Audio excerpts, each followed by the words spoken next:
Ceduto al demanio della regione il pontile del porticciolo di San Leone ad Agrigento, una struttura balzata agli onori della cronaca perché già sequestrato in passato. Nella patria dell'abusivismo e dei paradossi è successo di fatti che pure il comune di Agrigento sia risultato abusivo proprio per il pontile di San Leone, dove il 16 gennaio del 2013 i militari della Capitaneria di Porto apposero i sigilli.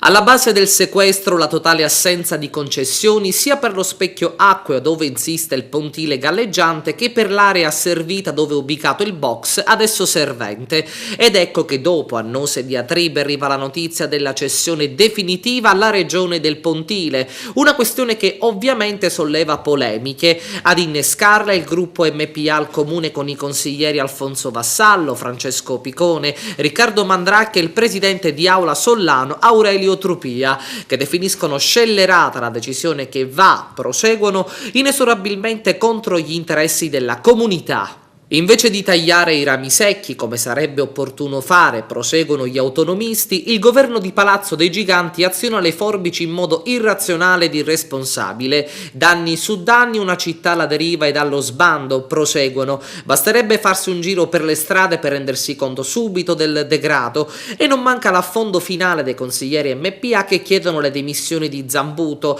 impegnato nella carriera politica piuttosto che dei gravi problemi che attanagliano la collettività. Compia un gesto di grande responsabilità, si dimetta, almeno, concludono, potrà affrontare con la mente completamente sgombra la campagna elettorale per le europee se Renzi non lo metterà da parte.